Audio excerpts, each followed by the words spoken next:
Il est 20h pétante et vous êtes à l'écoute de Beurre FM, chers auditeurs.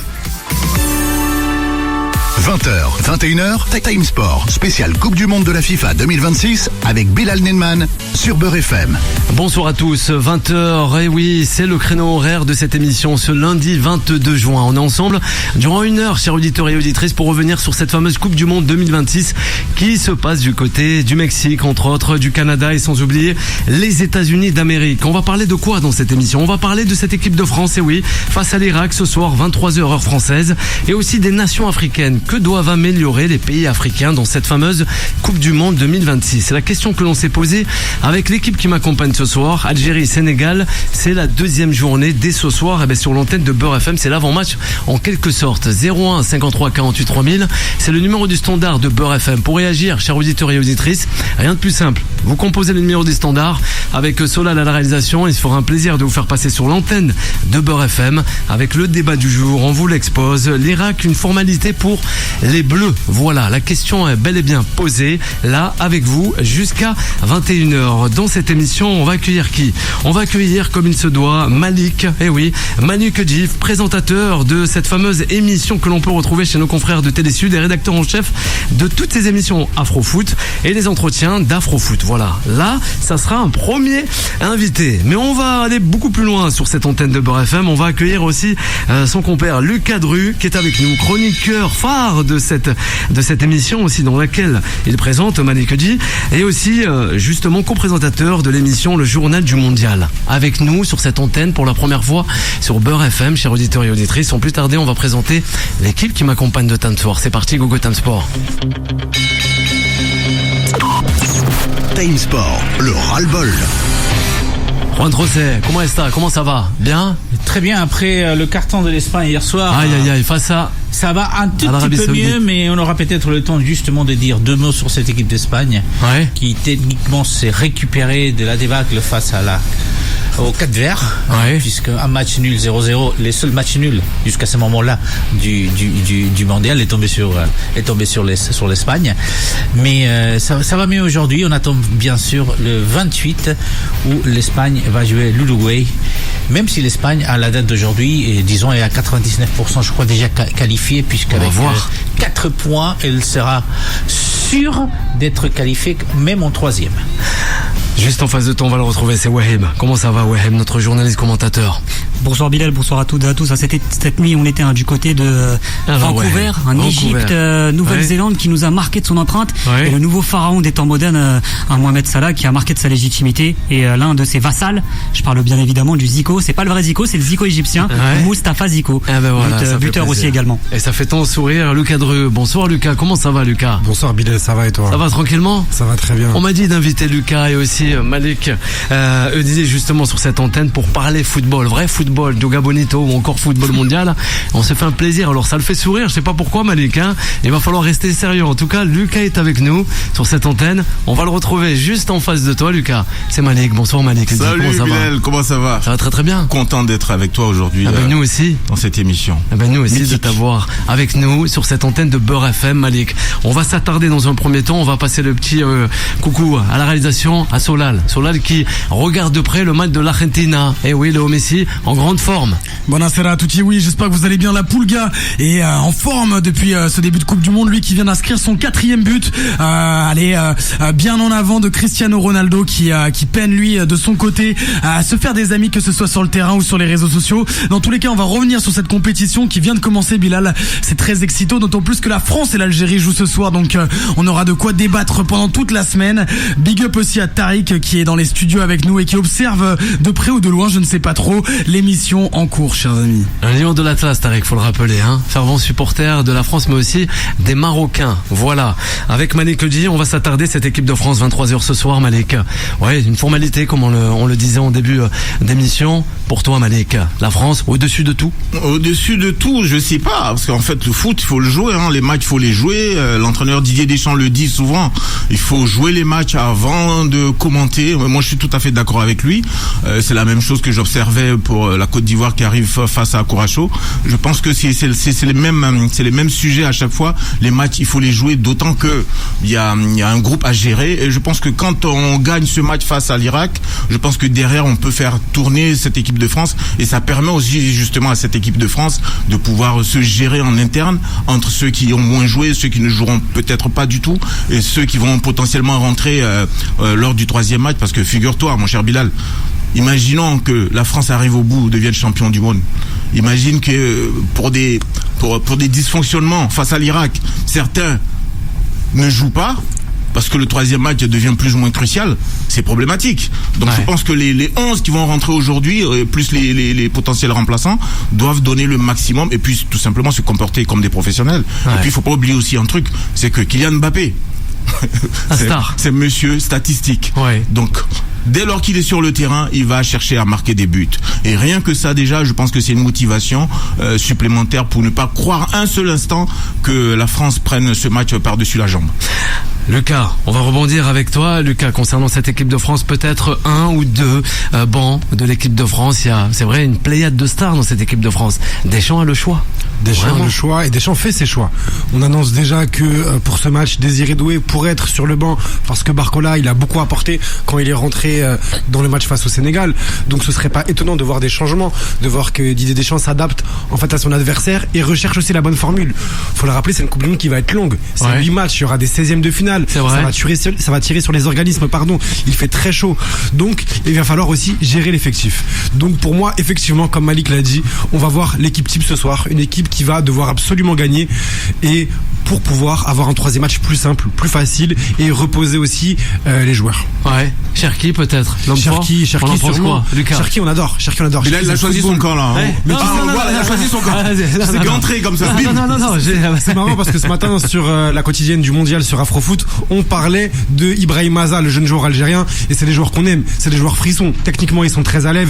Ils sont toujours dans les bons espaces. Ils savent faire jouer leurs coéquipiers. Ils font pas le geste superflu. Donc évidemment, Ryan Cherki, on adore. On espère le voir un maximum dans cette Coupe du Monde. Mais il faut dire que devant lui, il y a des grands noms. Que ce soit Michael Olise qui cartonne depuis le début, Mbappé qui prend la place à gauche, Dembélé qui est le ballon d'or en titre, dont on imagine mal qu'il ne puisse pas se relancer. Donc voilà, on espère voir Cherki. Mais moi, je pense que Cherki, avant la fin de ce mondial, il va débloquer une situation au moins sur un match important parce qu'il a du génie, parce que c'est un joueur frisson et parce qu'il voit tout avant tout le monde, et c'est ce genre de choses qui font basculer un match. Mais attention à son flegme, son flegme qui a été bien. On l'aime beaucoup, mais attention à son flegme. Tu as vu ses matchs avec City, Guardiola il a beaucoup travaillé là-dessus. Le flegme, c'est un peu une mauvaise réputation qui lui colle à la peau depuis des années. Il est en train de grandir, il est en train de dépasser tout ça. On est en train d'assister à l'éclosion d'un grand Cherki et régulier. Intéressant. Lucas, Malik aussi, rentre aussi avant de retrouver Waheb. Alors s'il y a un match facile dans ce groupe, bien sûr, pour la France, c'est celui face à l'Irak. 60e mondial, si on se rappelle le classement de cette équipe de l'Irak, qui essaye de se reconstruire depuis les événements de la guerre que tout le monde connaît. Mais effectivement, il n'y a pas des matchs faciles. On en a parlé tout à l'heure de l'Espagne. On l'a vu avec le Cap-Vert, on l'a vu avec Curaçao, on l'a vu voire même avec la Belgique et l'Iran qui a réussi à mettre en difficulté la Belgique. Donc il faut faire attention. Mais par contre, effectivement, je ne pense pas qu'il y ait beaucoup de changements par rapport à l'effectif qui a joué le premier match. Tout simplement parce que déjà on sait que ce n'est pas ce qu'il aime le plus le sélectionneur français, changer énormément son effectif. Et puis n'oublions pas, avant ce match, la France n'est que 12e de son groupe aujourd'hui. 12e à la différence des buts. Et ça a l'importance de marquer et de gagner et de marquer des buts pour pouvoir passer devant la Norvège. N'oublions pas que c'est la Norvège avec qui elle va se jouer la première place de ce groupe, l'équipe de France. Mais au-delà de tout ça, ça devrait être un match quand même assez facile, je le pense, pour l'équipe de France. Pour l'équipe de France. Après, voyons voir aussi ce que nos amis norvégiens sont capables de faire dans les matchs qui va suivre, parce qu'effectivement, comme on savait, ça sera entre la Norvège et entre la France, cette première place qui n'est pas du tout anodine. Être premier a son importance dans ce mondial où effectivement il y a quand même 8 matchs à jouer. Waheb, on l'écoute. Équipe de France version Didier Deschamps, dernière campagne mondiale. Dernière campagne, mais c'était intéressant de voir qu'on parlait d'individualité, d'Mbappé, Dembélé, Olysée, mais moi j'aimerais poser une question à tous ceux qui sont autour de cette table. Est-ce que cette équipe de France est aussi convaincante face à des blocs bas? Est-ce qu'Mbappé va réussir à combiner dans des petits espaces? Est-ce que Dembélé va enfin trouver sa place dans ce rôle qui ne lui est pas forcément d'habitude maintenant, dans un rôle de faux neuf? Est-ce qu'Olysée va pouvoir en continuer à être le vassal d'Mbappé et débloquer des situations? Oh là, c'est important aussi. Tu envoies du lourd là, le vassal, carrément. Non mais c'est important de le dire aujourd'hui. Comme on l'a dit, c'est Monsieur Stat, Mbappé le capitaine. Il a un statut en équipe de France. On le voit de par sa communication dans les médias. On le voit aussi de par ses performances, sa performance exceptionnelle contre le Sénégal. Moi, je me pose des questions par rapport à cette équipe de France. Comment ce milieu de terrain va faire pour débloquer une situation face à une Irak où on sait très bien qu'il va jouer bloc bas, qui a ce football de transition, qui a réalisé sa campagne de qualification basée sur ça, avec des joueurs rapides, des joueurs qui ont un bagage physique. Attention à l'équipe de France à ne pas se faire surprendre en contre, parce que même si Upamecano est performant du côté du Bayern Munich et que Saliba était très intéressant du côté de la Première Ligue, des fois dans le dos des défenses, il y a eu quelques errances. Et ça, il faut commencer à se poser des questions, de voir si cette équipe de France ne peut pas se faire surprendre, et surtout en Coupe du Monde. C'est souvent des matchs décousus, on n'a jamais de scénario. Hier, les Diables Rouges ont affronté une Iran dans un contexte compliqué où ils font 4000 km par jour et ils ont tenu. Ouais, mais tu vas pas comparer la Belgique à la France, catastrophique depuis des mois et des mois. Il y a un contexte, tu me parles des latéraux français, je veux bien, mais là, le trou générationnel, Doku, Trossard en attaque avec Kevin De Bruyne, un Deketler qui peut rentrer dans cette hiérarchie. Mis à part la défense, il n'y a pas un trou aussi générationnel que ça. Je trouve que la Belgique a une équipe homogène. Doku a manqué hier quand même. Doku a manqué énormément, mais Leandro Trossard quand même, qui est très intéressant, centre de gravité très bas, qui a mis à mal. Moi je pense qu'hier la Belgique a perdu en termes de qualité, surtout devant le but. Mais si la Belgique avait été réaliste devant le but, je pense qu'il y aurait au moins 3-4 buts d'écart. Mais on peut dire de ça du match qu'ils ont joué contre l'Égypte aussi. Donc en fait il y a peut-être un problème plus profond avec la Belgique. En ce qui concerne la France, je pense que le problème que tu soulèves, c'est exactement pour ça que Deschamps il joue avec 4 offensifs. Ça veut dire qu'il veut un joueur créatif au milieu, capable de faire la différence, et ce joueur c'est Michael Olysée. Et en plus il y a Cherki sur le banc aussi. Donc en fait ces blocs bas, pour moi Deschamps il les a anticipés. Ça fait des mois qu'il se prépare pour cette Coupe du Monde, et ça fait des mois qu'il sort une attaque avec 4 joueurs. Tout le monde se disait dès les premières difficultés il va changer, et il a affirmé en conférence de presse qu'il a pris beaucoup d'offensifs pour les faire jouer. Donc pour moi Deschamps il est prêt à faire face à n'importe quel type d'adversaire. Il a des joueurs qui sont capables de faire la différence n'importe quand. Je veux dire Dembélé, on peut dire que effectivement il est moins reluisant qu'au PSG, mais en soi ça reste un joueur fondamentalement très intéressant, et je n'imaginais pas passer cette Coupe du Monde sans à un moment réussir à montrer ses qualités. Mais jusqu'à quand il aura sa chance aussi. Jusqu'à quand il aura sa chance. Alors, parce que quand tu regardes même le pedigree général de Dembélé qu'on aime tous, intrinsèquement c'est un grand footballeur. Mais il se trouve que dans cette équipe de France, pas uniquement dans cette Coupe du Monde, dans cette équipe de France, ses stats sont très faibles. Bien sûr, et même son apport, même dans le jeu, de façon concrète, est assez insuffisant pour le joueur qu'il est. Donc moi Dembélé je veux bien, mais jusqu'à aujourd'hui je reste sur ma faim. Mais vraiment complètement. Après s'agissant de ceux dont tu parlais de l'équipe de France, il revient de blessure, Dembélé, faut le dire aussi. Il revient de blessure. Mais si on commence à trouver des excuses avant les matchs, c'est factuel. Mais imaginons qu'il fasse un triplé ce soir, tu diras pas ça. Bah si, je dirais il est de retour. Après ses blessures, je dirais qu'il est de retour. Donc je reviens. Je dirais que c'est le Ballon d'Or et qu'il est magnifique. Je reviens à ce que Waiba dit justement, s'agissant des défenseurs, les contre-attaques et tout ça.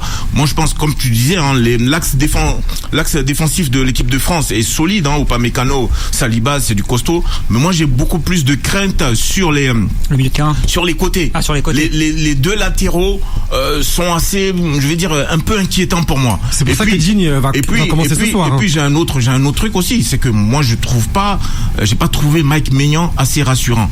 Que ce soit face à la Côte d'Ivoire en match amical, et que ce soit même lors du premier match face au Sénégal, je l'ai pas trouvé assez rassurant. Donc, et puis même sa fin de saison en Série A non plus n'a pas été du tout rassurante. Donc Mike Maignan aujourd'hui, je veux dire, est-ce que c'est peut-être pas le point faible aussi de cette défense séquence de l'équipe de France, c'est à suivre. Mais là-dessus, j'ai des points quand même sur lesquels j'aimerais m'arrêter parce que peu de personnes en parlent. Mais moi, j'ai l'impression qu'il n'est pas dans la pleine mesure de sa force qu'on lui connaît. Et puis, quand je sais que derrière il y a Samba et le jeune Visser de Lens, je sais pas qui pourrait éventuellement suppléer. Ça va être compliqué peut-être. Intéressant. On poursuit. Je veux bien qu'on se pose des questions, parce qu'on s'est posé des questions par rapport à la tactique que Deschamps allait développer pendant le mondial.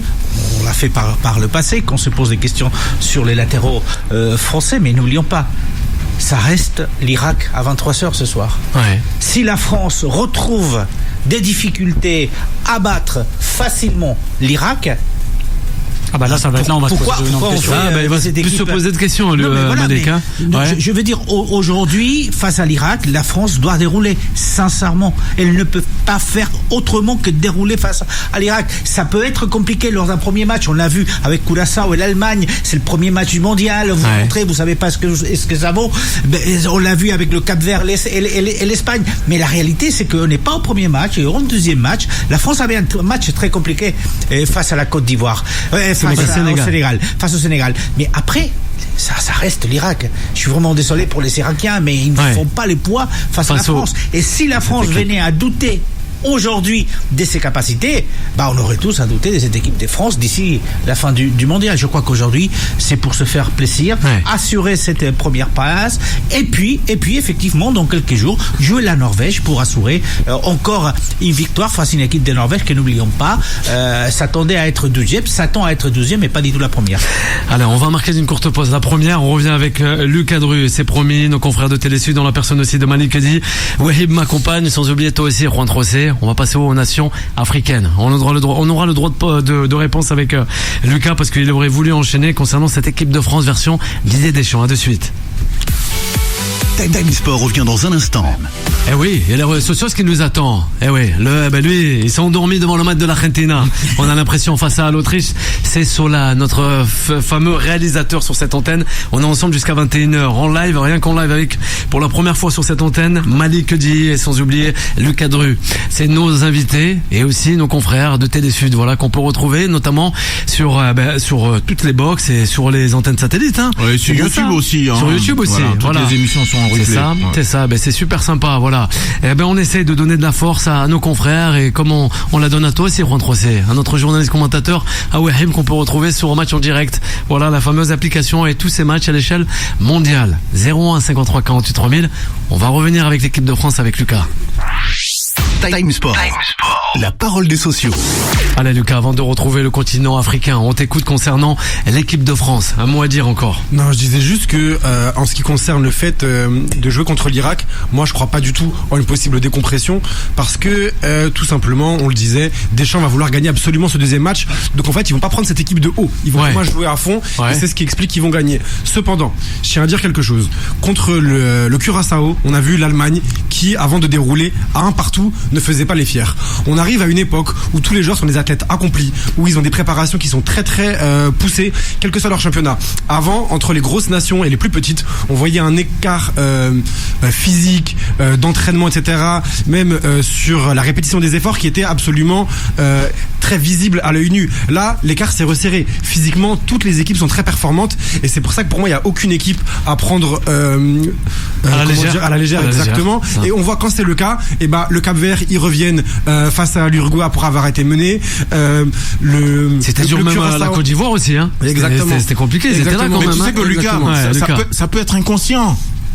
Tu sais que tu dois pas prendre l'équipe adverse supposée faible. Ils savent qu'ils doivent gagner ce match absolument. Mais inconsciemment, tu sais que tu vas face au Brésil. Regarde le Brésil aujourd'hui. Alors, il est plus ou moins diminué, ce Brésil-là.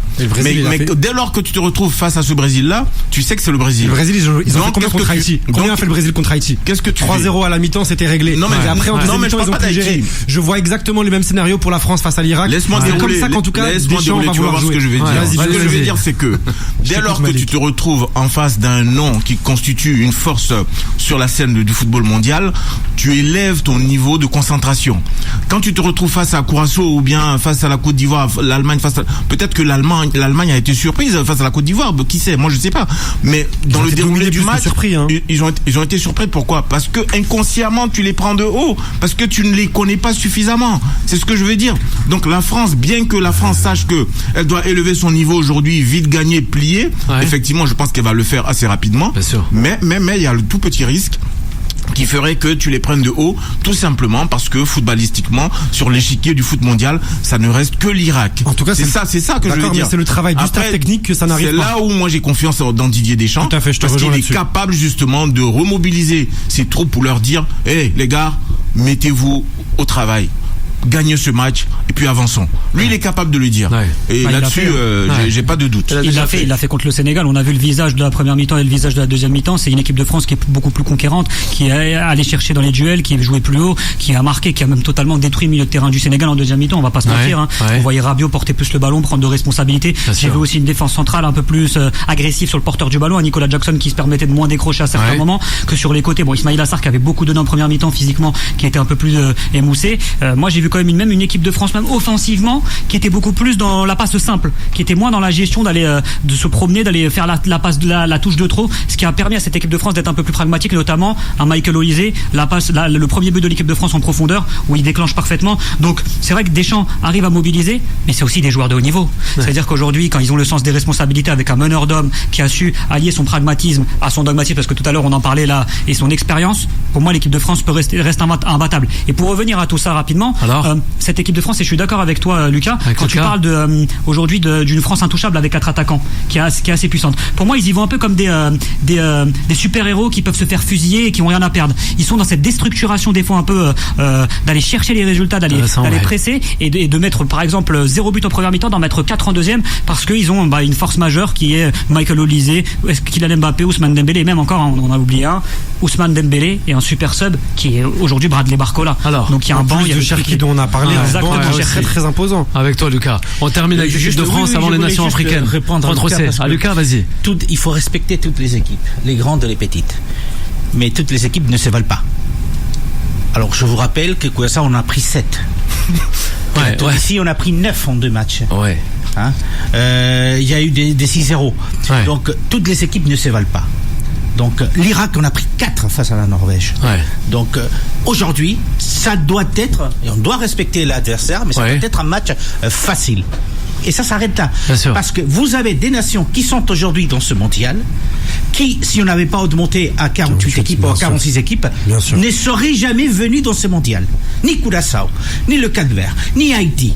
Donc, le Cap-Vert, si je pense.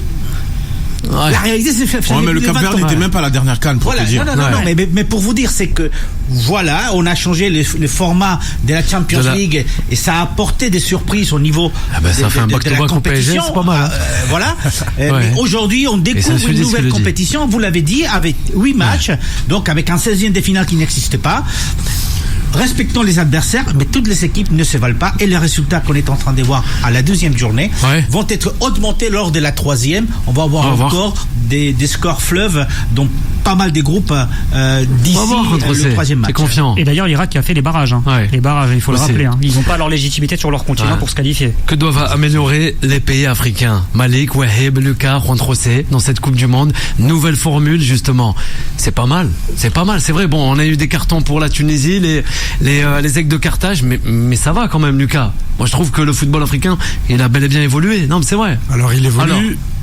Pour moi, il y a encore un espèce de plafond de verre qui doit être cassé. Je pense notamment qu'on peut se fier à ce qui s'est passé hier soir, le match de la Côte d'Ivoire contre l'Allemagne. Pour moi, ce match doit être vécu comme une défaite. D'accord ? Il y a plein de commentateurs, d'observateurs qui ont dit ils ont fait jeu égal pendant 70 minutes, très belle équipe de Côte d'Ivoire, etc. Mais ça, c'est normal. Quand on regarde la Côte d'Ivoire aujourd'hui, sur le papier, il faut être ambitieux. Ça doit viser au moins les quarts de finale. Donc il faut qu'on arrête, nous aussi, observateurs, de les voir comme des petits poussets. Aujourd'hui, la Côte d'Ivoire, ça doit regarder l'Allemagne dans les yeux. Pareil pour le Sénégal, pareil pour le Maroc. Ce sont les 3 nations aujourd'hui avec les plus beaux effectifs d'Afrique, avec les plus belles références, qui restent sur des victoires en CAN récentes Bon, entre le Maroc et le Sénégal, on sait pas trop. Ça se réglera au tribunal, ce qui est dommage. Mais la Côte d'Ivoire avait gagné la CAN d'avant et Sénégal et Maroc sont les 2 derniers finalistes. Ils sont performants, ils ont des grands effectifs. Ils n'ont pas à rougir, quelle que soit la nation qui leur fait face. Donc pour moi, on doit un peu... Qu'est-ce qui manque pour répondre à ta question? Qu'est-ce qui manque aux équipes africaines? Il leur manque du vécu. Il leur manque de se mettre en condition, de savoir qu'ils sont favoris, de savoir qu'ils doivent assumer et que c'est plus un exploit d'aller battre l'Allemagne, d'aller battre l'Espagne ou la France, etc. Donc ça veut dire que ça prendra peut-être encore du temps, mais je pense qu'on est sur ce chemin-là. On a des équipes de plus en plus performantes et on a besoin qu'elles assument leurs responsabilités et qu'elles se voient elles-mêmes aussi comme des favoris. Et voilà, je pense que là ça va le faire. Malgré la défaite d'hier, la Côte d'Ivoire va rebondir, mais ils doivent avoir l'ambition d'aller loin et de battre les équipes européennes sans plus aucun complexe. Pour les prochaines élections, Malek, on va voter Lucas, Lucas pour la CAF, pour la CAF, le continent. Oui, africain, bien sûr. Wahib et Malek, on vous écoute. Alors justement, alors Malek, on va revenir à Malek et on va sauter après. Là, ta question précise, c'est quoi? Ma question précise, où en est-on avec le football africain? Ces nations, que manque-t-il à ces nations justement africaines? En mon sens, il manque deux choses. L'approche mentale et la répétition du très haut niveau. Une fois qu'on a acquis ça, je pense qu'on peut être taillé pour aller le plus loin possible dans ce type de compétition. L'approche mentale, on l'a vu encore une fois avec l'équipe de Côte d'Ivoire. On a même vu de façon partielle aussi avec l'équipe du Sénégal face à la France. Donc je pense que il faut beaucoup travailler sur cette approche mentale, ne pas être surpris de soi-même ses performances et se dire qu'on peut aller au bout. On est capable de gagner. On joue la plupart du temps avec ces mêmes joueurs en club. Donc ce complexe-là, il faut l'éteindre. Il faut le faire disparaître à jamais. Deuxièmement, c'est au niveau de tout ce qui est répétition du très haut niveau. Avoir cette régularité de se retrouver assez régulièrement en quart, en demi, en quart, en demi.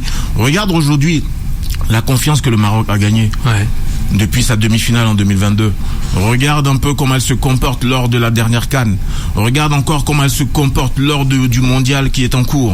Je pense que c'est aujourd'hui la confiance, elle vient de là. Il n'y a pas de Messi au Maroc et pourtant le collectif il semble être bien huilé de plus en plus et je pense que c'est en lien avec ce qu'ils ont produit auparavant qui leur donne ce capital confiance là et je parie que ils sont partis pour dominer le foot africain surtout et bien se positionner de plus en plus dans le foot mondial parce qu'ils ont pris la confiance et Dieu seul sait que en matière de sport, en foot particulièrement, la confiance c'est beaucoup. Ouais.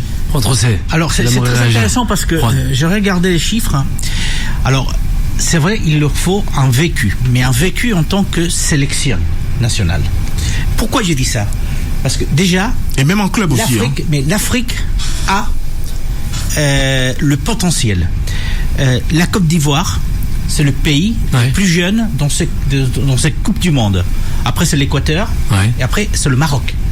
Donc il y a le potentiel, ils ont des joueurs capables, qui sont jeunes, qui sont capables d'aller loin dans les 4-8 années prochaines.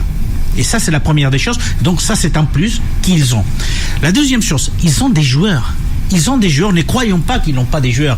C'est vrai que c'est très particulier, parce que le pays qui a les plus de joueurs nés à l'étranger, c'est le Congo. Une vingtaine de joueurs sont nés à l'étranger. Mais les joueurs sont là. Juan. Ils sont là. Et donc, ils ont une expérience qui a été pour la plupart formée et ont été formés en Europe et notamment, en France. Et en Belgique, pour le coup. Ou en Belgique. Mais le Maroc, il y a 19 joueurs nés à l'étranger dans la sélection marocaine.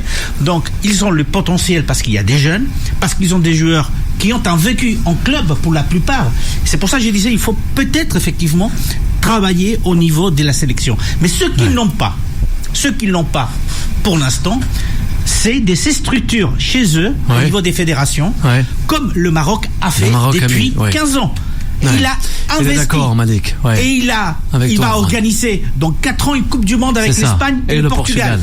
On a commencé avec l'Afrique du Sud quand on a donné pour la première fois un mondial à l'Afrique du Sud, mais le Maroc s'est préparé depuis.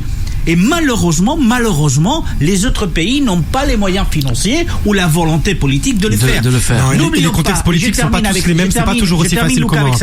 N'oublions pas quand même quelque chose, c'est que le monde, je dirais, le monde autre que la France a découvert le football africain dans les années 90. On se rappelle tous du Cameroun de Roger Mila. Bien sûr. Tout le monde a dit, mais moi je dirais plus dans les années 80. Ces joueurs, D'où ils sortent. L'Algérie, le Maroc, moi je pense les années 80. Mais il y a eu vraiment un déclic avec ce Cameroun de Roger Mila. Pour le reste du monde, pour la France, non, parce que vous avez eu des joueurs camerounais, enfin des joueurs africains dans votre championnat depuis des décennies, ce qui n'était pas les cas. Les Nigériens aussi, les Nigériens, mais donc il y a les potentiels, il y a des jeunes, il y a des joueurs de qualité. Il manque de l'argent et de la volonté politique, effectivement, de construire pour devenir un grand continent de foot. Juanito, 82, l'Algérie face au grand Allemagne, mais aussi 90, Roger Mila face à l'Argentine, de Maradona au Saint-Siro, c'est pour ça. Il y a 86 avec le Maroc. 86 aussi, les Marocains. Il y a des images qui restent pour ceux qui sont l'image de 90, je crois que c'était ça. Je suis pas français. Moi, j'étais en Espagne, je découvre le football africain avec le Cameroun. Voilà. Roger Mila. Voilà, pour Juan Trocé, c'était ça. On va retrouver Waheb et les nations africaines, on t'écoute. En fait, ce qui est intéressant, vous avez pratiquement tout dit sur ça. Ce qu'il faudra maintenant faire que le continent africain soit compétitif, c'est que les écarts se réduisent et qu'il n'y ait pas d'oligopole dans les fédérations. Que par exemple l'oligopole avec le Maroc, la Côte d'Ivoire, le Sénégal, notamment l'Algérie, l'Égypte, parce qu'on oublie souvent l'Égypte qui a des structures aussi très solides, que ça soit aussi une sorte de concurrence très saine. C'est que par exemple quand il y a des coupes d'Afrique des Nations, qu'il y ait toujours du spectacle, qu'il n'y ait pas une domination pendant 6 ans, 7 ans des mêmes fédérations, des mêmes équipes, parce que sinon le football va se fermer et que les meilleures équipes du continent vont pas avoir l'adversité ensuite pour aller réussir et pouvoir s'exporter à l'étranger, aller dans les coupes du monde. Une autre chose pour moi, on parle de formation, oui. Mais la formation aussi, il faut se confronter à quelque chose. Et il y a une équipe qui, pour moi, s'est confrontée et a été dans ce protectionnisme du football, c'est l'Égypte. L'Égypte, on se rappelle tous, dans les années 2000, ils explosaient tout le monde en Coupe d'Afrique et ils ont fait des choses exceptionnelles avec Ahmed Hassan. Ils ont enchaîné les 3 Coupes d'Afrique des Nations. Mais derrière, il y avait un protectionnisme du football et les joueurs n'ont pas réussi à se comparer déjà du football de haut niveau, le football européen. Et l'Égypte, sa performance contre le Brésil en Coupe de Confédération en 2010, elle marque un peu on est surpris, on se dit waouh, le Brésil qui tient tête à l'Égypte, même si le Brésil gagne, il y avait ce côté surprise un peu, alors que l'Égypte avait la capacité pour le faire. Pourquoi ? C'est parce qu'à certains moments, les fédérations vont devoir accepter aussi de pouvoir exporter certains joueurs pour que le niveau aussi augmente et qu'on s'adapte à un football différent pour ensuite analyser et comprendre l'adversaire. Par exemple avec Mohamed Salah, l'exemple parfait, ou même avec le Sénégal, les pays surtout comme la Côte d'Ivoire aussi et le Cameroun. Ouais, intéressant. Le cas. Moi j'ai très rapidement même un peu le point de vue inverse. Alors vas-y. Pour une question de long terme, c'est-à-dire que moi je pense que pour que l'Afrique soit très compétitive à terme, il faudrait aussi qu'ils aient des championnats nationaux compétitifs, que la Ligue des Champions africaine soit plus compétitive, et c'est ça qui ferait qu'en sorte les équipes seraient mieux formées, il y ait directement de l'intensité et beaucoup plus de compétitivité même chez les jeunes, et je pense que c'est ça qui fera passer un cap vraiment à toutes les nations africaines, parce que regarde l'exemple que tu donnais, quand une nation domine pendant un moment comme l'Espagne l'a fait dans les années 2010, ça marque un peu une époque, mais une équipe africaine pourrait dominer la CAN pendant 2-3 ans si elle arrive à être pendant plusieurs fois en demi-finale, voire plus des championnats du monde. Ça ne voudra pas forcément dire qu'il y a un nivellement par le bas, mais qu'il y a une génération qui est très très forte. Mais cela dit, tu as parlé de l'Égypte qui a dominé le football africain, 7 CAN remportées, mais c'est à peine hier même qu'ils viennent avoir leur première victoire. Mais pourquoi l'Égypte, depuis 1934, l'Égypte était déjà qualifiée pour jouer sa première Coupe du Monde. 1934, tu te rends compte ? Et l'Égypte a sa première victoire. Seulement 24 heures. Mais pourquoi ? Parce qu'il y a eu une réforme dans le football égyptien qui a été faite. Il y a eu aussi une ouverture aussi des joueurs, notamment avec, je pense que c'est aussi Mohamed Salah, Amr Zaki qui sont aussi partis à l'étranger. Ça a été les précurseurs un peu, parce qu'avant Mohamed Salah ça arrivait. Mais aujourd'hui, l'Égypte a compris. Là je le vois, les joueurs qui partent à l'étranger, on n'a pas beaucoup dans l'équipe. Par exemple hier, Imam Achour, un joueur très talentueux, il est resté. On en parle souvent d'Achour dans Afrofoot. Quel joueur. C'est un joueur exceptionnel, mais pour l'instant, alors qu'il va avoir 28 ans, effectivement, il est toujours dans le championnat égyptien. Toujours dans le championnat égyptien. Donc oui, c'est vrai qu'il faut faire développer les championnats, la Ligue des Champions africaine, et je pense que ça va être intéressant de le faire. Mais en fait, le football africain, il a un contexte différent du football européen. Pourquoi ? C'est parce que dans les contextes où tu vas jouer des Coupes d'Afrique des Nations, dans les matchs de qualification, il te faut des équipes hybrides, avec des joueurs de talent qui peuvent aller glaner les meilleurs titres, parce que l'oligopole du football mondial, c'est le football européen, mais avoir des joueurs peut-être dans ton continent qui dominent. Je vais prendre l'exemple de l'Algérie, par exemple, 2019. Alors, le meilleur joueur algérien en Afrique, c'est qui ? Youssef Belaïli. Le meilleur joueur algérien en Europe qui est marquant, c'est Riyad Mahrez. Derrière, il y a un milieu de terrain, il y a une vraie colonne vertébrale. Pourquoi ? Il y a Benasser aussi. Ouais. Benasser, exactement. Mais ce que je veux dire, c'est que cette colonne vertébrale, elle est hybride. C'est que l'Algérie, dans ce système de jeu à l'époque, quand ils gagnaient en Coupe d'Afrique ou même les qualifications, quand ils enchaînaient les matchs invaincus, ils avaient une sorte d'adaptabilité. J'appelais ça une équipe hybride. Et ce qu'a fait aussi à certains moments, par exemple la Côte d'Ivoire ou même le Cameroun, notamment avec Samuel Eto'o qui était là, et il y avait des joueurs sur le continent qui étaient aussi présents. La différence aujourd'hui, c'est que comment apporter cette nuance, apporter cet équilibre. Parce que, par exemple, on parle du Maroc. Le Maroc, c'est majoritairement des joueurs binationaux. Oui. Et est-ce qu'on peut se poser cette question, se dire, là, ils sont peut-être en train de s'européaniser, ça se tend peut-être d'aller faire des résultats très compliqués. Le jour où ils vont avoir un déplacement à Nairobi à 14h, est-ce que cette équipe-là va être prête physiquement à pouvoir aller malmener une équipe et dans des compétitions, dans des CAN, avec des contextes totalement différents, aller chercher sa légitimité et dominer totalement le continent africain? C'est ça la question. Là, ce que tu dis, c'est intéressant, c'est que juste. Vas-y, Malik. Excuse-moi, Lucas. C'est intéressant parce qu'en fait, le Maroc a cette chance justement d'avoir développé ses infrastructures à tel point que souvent même les matchs aller-retour se jouent chez eux, quoi. Tu vois, c'est ça. Il y a pas mal de pays en Afrique subsaharienne qui n'ont même pas de stade homologué, donc qui se retrouvent en train de jouer des matchs de qualification en aller-retour quasiment au Maroc. Donc c'est un avantage conséquent pour les Lions de l'Atlas. On peut comparer, excusez-moi, parce qu'on peut comparer aussi avec le football latino-américain. Le football africain doit avoir 30-40 ans de retard par rapport à ce qu'on a vécu dans le football latino-américain à un moment donné. Ouais. C'est-à-dire que les meilleurs joueurs, les championnats n'étaient pas très compétitifs, et les meilleurs joueurs, dès qu'ils avaient 18 ans, ils partaient tous. Mais ça, c'est aussi la réforme Bosman qui a tué le football sud-américain. Ça n'empêche que il a fallu 50 ans, mais le football latino-américain s'est imposé. C'est vrai qu'il y avait une locomotive, c'était le Brésil et c'était l'Uruguay.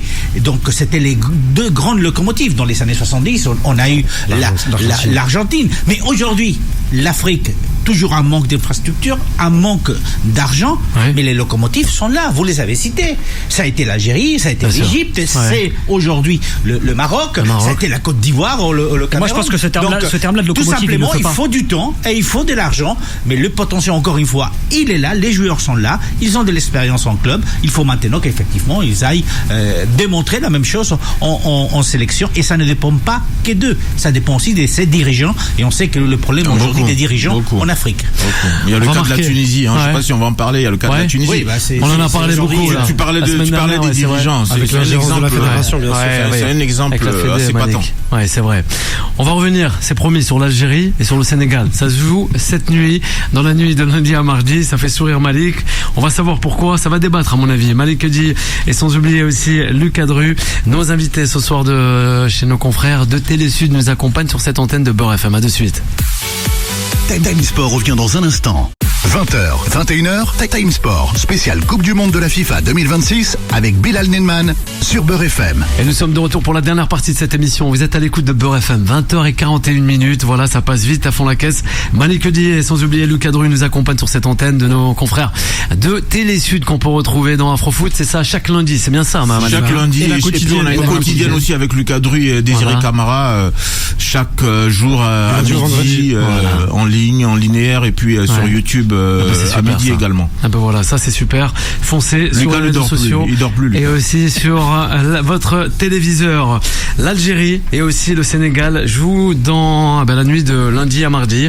Ce soir, 2h du matin pour les Sénégalais face à la Norvège, et l'Algérie face à la Jordanie.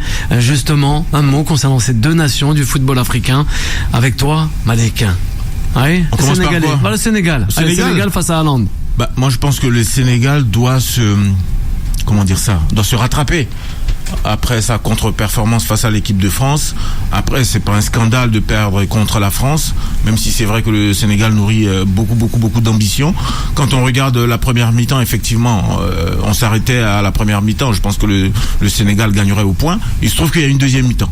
Et dans cette deuxième mi-temps là, toute la différence a été faite, surtout par le talent individuel de cette équipe de France. Aujourd'hui, le Sénégal a l'occasion de se rattraper face à une équipe. Je sais pas j'arrive pas à vraiment situer cette équipe de Norvège, à part les 2-3 talents qu'on connaît, Sorloth, Haaland, Odegaard et tout ça. Ouais. Après, moi j'ai vu cette équipe jouer déjà un match amical, je sais plus, je l'avais vu face au Maroc de mémoire. Je les ai pas trouvés étincelants. On m'a dit non, c'est des matchs amicaux. Je les ai revus encore lors de la première journée. Je les ai pas non plus trouvés étincelants.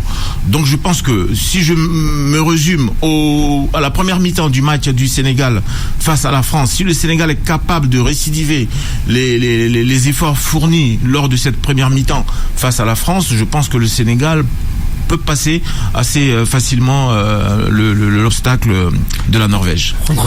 Le Sénégal a vraiment la qualité pour battre la Norvège. Le premier match de la Norvège, ça a été un carton, 4 ans face à l'Irak.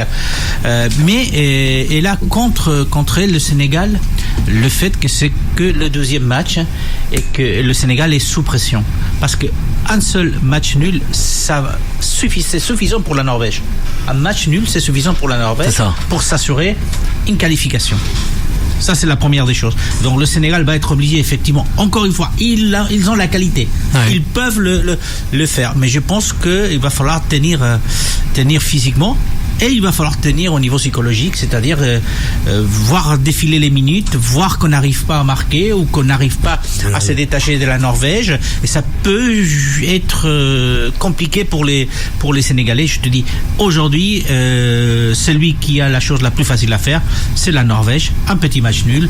Pour eux, c'est suffisant pour assurer une qualification en tant que deuxième, sachant qu'ils sont premiers des groupes avec un but de plus que la France dans le goal average. Le cas avec les Sénégalais, on l'écoute. Je suis totalement d'accord avec ce qui vient d'être dit, d'autant que le Sénégal est vraiment dos au mur, comme on l'a dit. Le match nul suffit à la Norvège pour être déjà qualifié. Et c'est là que j'attends beaucoup les Sénégalais. Parce que pour moi, c'est une équipe qui est très talentueuse, qui n'a pas montré ce qu'elle devait contre la France, malgré une première mi-temps un peu plus aboutie. Moi, je pensais que à partir du moment où le niveau montrait, le Sénégal arriverait à se montrer à la hauteur. Et ils ne l'ont pas été, alors qu'ils ont la capacité. On l'a vu à la CAN, où vraiment sur des matchs très difficiles, comme contre l'Égypte, ils ont su élever leur niveau de jeu. Mais l'adversaire n'était pas le même aussi. N'est pas le même, mais c'est pas grave. Je veux dire, en finale, il y a eu un Maroc très très fort aussi. Ils ont montré qu'ils ont su faire le dos rond et marquer en prolongation. Ils ont des joueurs très talentueux qui n'ont pas été mis titulaires par les sélectionneurs Pape Thiaw. Donc on va voir aussi les choix.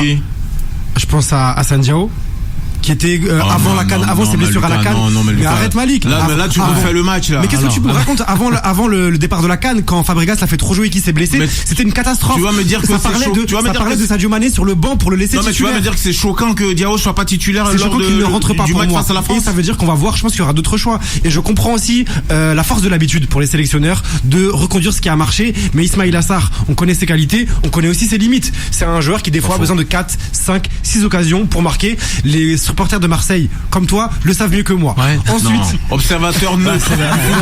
Aïe. On a appris, Malik. Il y a des alliés là. Il y a des alliés. Pour être plus sérieux. Moi je suis thaïlandais, ouais. Pour être plus sérieux, je pense que le Sénégal a beaucoup à prouver sur ce match et que ce sera un indicateur de ce qu'ils pourront faire sur la suite de la compétition. Mais en soi, le Sénégal a toutes les qualités pour gagner ce match et vraiment, limite c'est bien. Moi je pensais que tu allais me dire un seul truc. Je pensais que tu allais me dire que Kalidou Koulibaly en méforme, Gueye en méforme n'aurait pas à la limite dû être titulaire. Je pensais que c'est ce que tu allais me dire. Mais quand tu viens de me parler de Diao, franchement, Lucas, je suis désolé. Pour Koulibaly, j'aurais pu le dire aussi. Non, là, franchement, pour moi, il y a d'autres choses. Non, tu m'as habitué à mieux. Ouais. Sénégal. Parce qu'Ismaïla Sarr, c'est parfait. On va écouter le Sénégal avant l'Algérie. Waheb. Moi, ce Sénégal me surprend de jour en jour, des fois négativement, des fois positivement. C'est un peu comme en fait, c'est comme un peu la marée en Atlantique. Des fois, elle est superbe, t'es content de retrouver la plage, d'aller te baigner, et d'un autre côté, t'es dégoûté parce que la marée basse, et tu vas devoir attendre 6 heures pour aller te baigner. C'est pareil, cette équipe du Sénégal. Et je vais m'expliquer. En fait, le Sénégal, c'est une équipe avec un milieu de terrain qui peut être très intéressant. La doublette Gueye avec Lamine Camara peut montrer certaines qualités, notamment dans la transition et l'exploitation de l'espace. Ça, j'apprécie. Mais dans les blocs bas, pour moi, le Sénégal a encore certaines limites. Je m'explique. Pour moi, Ismaïla Sarr, dans un bloc bas, ça va être très compliqué. La technique, est-ce qu'il a le dribble arrêté? Est-ce qu'il a le déclenchement? Est-ce qu'il peut aller dédoubler avec ses coéquipiers? Ça, c'est des questions qu'on peut se poser toujours autour de ce Sénégal. Et je vais rappeler un contexte. Bon, c'est un contexte où le Sénégal s'est imposé, mais le match contre le Soudan en Coupe d'Afrique des Nations. Le Soudan surprend. On se rappelle, accueilli à froid, le Sénégal va chercher l'égalisation par ses milieux de terrain et sa qualité technique. Mais ses attaquants, à certains moments, dans la combinaison et dans le dribble arrêté, dans le jeu arrêté, c'est très compliqué. Et cette équipe de Norvège, ce qu'elle aime, c'est les transitions et l'espace. Et là, le Sénégal va avoir un défi, jouer face à un bloc très bas. Donc moi, je me pose des questions. Comment Pape Thiaw va aménager, comment il a préparé ce match-là, comment il va pouvoir trouver les dribbles, les petits espaces, et essayer d'aller acquérir, parce que ça va être important pour le Sénégal d'aller chercher une victoire contre cette équipe de la Norvège. Et pourquoi ? Parce que le Sénégal a toujours eu ses limites d'exploitation des petits espaces. Moi, je me rappelle de 2019 avec l'Algérie, aller-retour, les deux matchs en phase de poule, la finale, la Côte d'Ivoire en CAN 2023. Pareil, la Côte d'Ivoire avait su malmener tout ça et avait su les piéger dans ça. Et le Sénégal, sur cet aspect aussi mental, quand ils sont frustrés, peuvent perdre la boule et peuvent se déconcentrer et se démobiliser. Et on voit à certains moments que ça pose des limites. L'Égypte, par exemple, ça passe à un fil que le Sénégal se qualifie. L'Égypte fait un match dégueulasse tactiquement. Ils bloquent totalement le Sénégal. Mais ils ont pourri le match. Le Sénégal s'en est quand même sorti. Moi, je le vois plus dans le verre à moitié plein qu'à moitié vide. Ils ont pris de l'expérience. S'en est sorti. Non, mais ils ont pris de l'expérience parce que Sadio Mané était là et je me rappelle, il marque, mais même il parlait avec ses coéquipiers, il les motivait. Il a amené cette expérience, mais ils étaient à deux doigts de retomber dans une sorte de doute bizarre, de marasme un peu compliqué. Et c'est pour ça que moi, je me rappelle, j'avais commenté le match, j'ai regardé, je disais, mais est-ce que l'Égypte va faire le hold-up là ? Est-ce que l'Égypte, parce que j'étais au stade et j'ai pas cru une seconde. J'étais au stade, j'étais à Tanger et j'ai pas cru une seconde que l'Égypte pouvait gagner. J'attendais le moment où le Sénégal mettrait ce but et ce but est venu de fort belle manière. Mais cela dit, historiquement, le Sénégal a très souvent contrarié l'Égypte.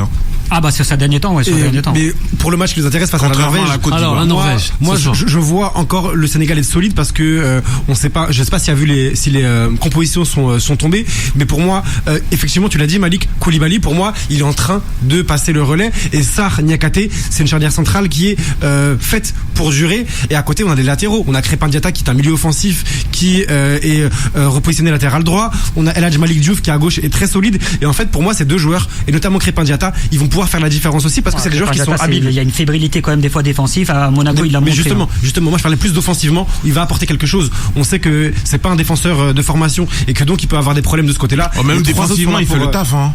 Il le fait, mais il peut être fébrile comme ça a été dit. Par contre, effectivement, offensivement, il y a une qualité de centre, il y a une qualité de déplacement, d'organisation avec ses autres coéquipiers. Moi, je pense que le Sénégal doit le faire et que ce match est un très bon test pour voir un peu leur niveau et ce qu'ils ont dans le ventre. Ouais, Juan Trocé, avant l'Algérie et la fin de l'émission. Par rapport au Sénégal, ce match est intéressant parce qu'on va avoir vraiment la confrontation des deux styles complètement différents. On va avoir cette équipe des Norvèges, on a tous Haaland en tête. Tu l'as dit, Malik, ce besoin d'espace, ce besoin de vitesse des Norvégiens face à la malice quand même du Sénégal, à cette fugue qui est aussi celle du football africain. Après, toujours mon doute est par rapport à cet aspect purement psychologique, si le Sénégal sera capable de tenir un match, un 0-0, voire effectivement que l'élimination peut être prête. Je pense qu'à ces jeux-là, les Norvégiens sont peut-être mieux formés, sur le plan physique, plus aptes à supporter psychologiquement dans l'approche du match. D'autant plus, encore une fois, qu'il y a un match nul est suffisant pour eux. Juste rapidement, il y a un contexte avec le football norvégien. Vous savez qu'il y a une division entre le Nord et le Sud. On a vu l'histoire avec Bodo Glimt. Et en fait, cette histoire elle est intéressante parce que Bodo Glimt devient l'un des clubs précurseurs de la formation, surtout pour la technicité. Vous savez, un peu ce football de déplacement. Et la Norvège ne ressemble pas du tout à ça. Il y a que Jens Petter Høgh au milieu de terrain qui est présent. Non, c'est pas Berg, excusez-moi. Jens Petter Høgh n'a même pas été convoqué. C'est le meilleur joueur de Bodo Glimt. Donc la Norvège, pour faire une transition à l'Algérie, c'est un peu c'est sa similitude. Le Parado, ils sont un peu mis de côté en ce moment. Du côté de la Norvège, c'est un peu Bodo Glimt qui est mis de côté. Voilà. Malik, l'Algérie de Petkovic, 3-0 face à Léo Messi, ce soir face à la Jordanie. On en pense quoi, les Algériens, dans ce mondial? L'Algérie, c'est une équipe qui me surprend dans le mauvais sens, parce que quand je regarde individuellement et même potentiellement dans son collectif, elle a tout pour séduire. Moi, j'ai une question, j'ai envie de sortir du terrain. Est-ce que cette équipe a une solidarité en interne? Est-ce que les joueurs s'apprécient? Est-ce que les joueurs s'aiment entre eux? Moi, je pense que pour faire des résultats. Si, justement. Justement. Parce que moi, quand tu perds le ballon, que je suis derrière toi, il faut que je sois prêt à courir pour toi. C'est ton travail, ça dépend pas du. Non, mais justement, mais si, on a besoin d'amour dans ce monde de brut, mon champion Lucas. Et je pense qu'on a besoin d'amour à un moment donné. À un moment donné, ça compte. Pourquoi je dis ça? Le Bayern, parce que la Hollande qui gagne l'Euro, c'était pas l'amour. J'ai vu certaines attitudes lors du premier match face à l'Argentine, des remontrances en mondovision comme ça. Moi, je fais des grands gestes pour te dire de te replacer. Et toi, tu m'envoies balader. Non. Moi, je pense que quand on s'apprécie, quand on s'aime et qu'on a envie de s'entraider et qu'on a envie de gagner surtout, je pense que c'est le minimum. Et moi, au niveau du talent, à part peut-être Lucas Zidane, qui est peut-être pas le gardien que l'Algérie doit avoir aujourd'hui en termes de qualité, moi, je trouve que cette équipe a tout pour gagner, à condition qu'elle se ressaisisse et qu'elle apprenne à jouer ensemble. Ouais, Lucas, intéressant ce qu'il dit. Je peux rejoindre Malik sur le fait que pour moi le discours de Petkovic ne passe pas. Moi, j'ai une grande interrogation par rapport à ce coach qui a déjà été décevant pendant la CAN, et alors ce qu'on s'attendait à ce qu'il soit un peu fragilisé, au contraire, il a été renforcé par sa fédération. Donc moi, je ne comprends pas les espèces de légitimité qui est accordée à Petkovic, surtout au vu de la difficulté qu'il a à faire le passage générationnel entre celle qui a gagné la CAN 2019 et les joueurs qui arrivent, notamment les binationaux, et qui font preuve de promesses absolument immenses. On parlait d'Ibrahim Maza en début d'émission. Il suffit de voir le travail qu'il a fait sur le but malheureusement refusé contre l'Argentine. Mais en fait, c'est le seul d'ailleurs. C'est le seul, et c'est une de leurs seules occasions. Mais en fait, sur ce but, il y a tout. Ça veut dire que quand ils le veulent, ils sont capables de le faire. Il y a les bons joueurs techniquement qui peuvent s'entendre, etc. Et quand tu vois que après, quand les joueurs sont fatigués, qui rentrent, Mohamed Amoura et Riyad Mahrez, se dit que même sur le banc, ils ont des joueurs qui sont capables de faire la différence. Donc moi, effectivement, je suis un peu inquiet pour l'Algérie. Je vais pas le cacher. Par contre, je pense qu'ils ont le devoir ce soir de faire un résultat, de montrer qui ils sont, parce que cette génération ne peut pas être gâchée comme ça. C'est pas possible. En tant qu'amoureux de football, on peut pas accepter de voir des joueurs. Il y a un peu tout ce qu'on aime. Des joueurs de ballon, c'est technique, ça se déplace bien, ça sait jouer collectivement. Solidarité. Mais ça manque. Le mot d'ordre. C'est le mot d'ordre. On verra ce soir s'ils l'ont pas. Mais pour moi, s'ils l'ont pas assez pour battre la Jordanie, franchement, si le Maroc est ensemble, il est injouable. L'Algérie, pardon. Et pas uniquement Petkovic, il faudra vraiment remettre en cause beaucoup de choses. Contre l'Algérie. Le match important avec pour l'Algérie, c'est forcément aujourd'hui une défaite face à l'Argentine était tout à fait logique et c'était dans les paramètres que tout le monde avait appris. Donc aujourd'hui, c'est le vrai match pour l'Algérie. Après, pour moi, il est assez compliqué, les auditeurs le savent, de parler de l'Algérie autre que par le cœur. Je pense que aujourd'hui l'Algérie doit s'imposer à cette équipe de Jordanie. Rappelons quand même qu'à la date, à ce moment précis, le troisième de ce groupe-là n'est pas qualifié, n'est pas parmi les 8 meilleurs troisièmes. Ça, c'est la première des choses. Une victoire de l'Algérie va certainement la mettre en position avantageuse, sachant, et encore une fois, je rappelle, et ça, c'est le corps qui parle, que le dernier match, c'est face à l'Autriche. C'est il y a 44 ans. En Espagne, avait été sorti de ce mondial. Ce match contre l'Allemagne. Et je pense qu'aujourd'hui, la victoire face à la Jordanie et puis face à l'Autriche, une victoire face à l'Autriche vont mettre notre ami algérien au moins dans les 16e. Rapidement, concernant l'Algérie, on n'a plus trop le temps. L'histoire de l'Algérie, c'est je t'aime moi non plus avec le public algérien, et en ce moment c'est je ne t'aime pas du tout, je te déteste. Pourquoi ? J'explique parce que la communication, le rassemblement, les joueurs, la discussion, l'irrégularité prouvent que cette équipe d'Algérie, encore une fois, à l'image de ce football qui est complètement dépourvu de raison. Je vais m'expliquer rapidement. Le club formateur, le Paradou, sort le plus de joueurs aujourd'hui, mais ils sont pas alignés sur le terrain. La majorité, on voit le petit Raoui, l'un des talents. Le milieu de terrain, l'âme du football algérien, c'est le football technique, c'est le milieu de terrain, c'est les attaquants créatifs. Aujourd'hui, tu ne le trouves pas. Hadj Moussa, pareil, tu l'envoies dans un match Charbon-Bourbier où il est jamais mis dans les bonnes conditions. Les gardiens, il y a un problème aussi de gardien, défense centrale. Voilà. Donc cette Algérie, pour moi, contre la Jordanie, ça va être très compliqué. Parce que la Jordanie, ils sont vice-champions d'Asie. Retrouvez Time Sport tous les jours de 20h à 21h et en podcast sur beurrefm.net et l'appli Beurre FM.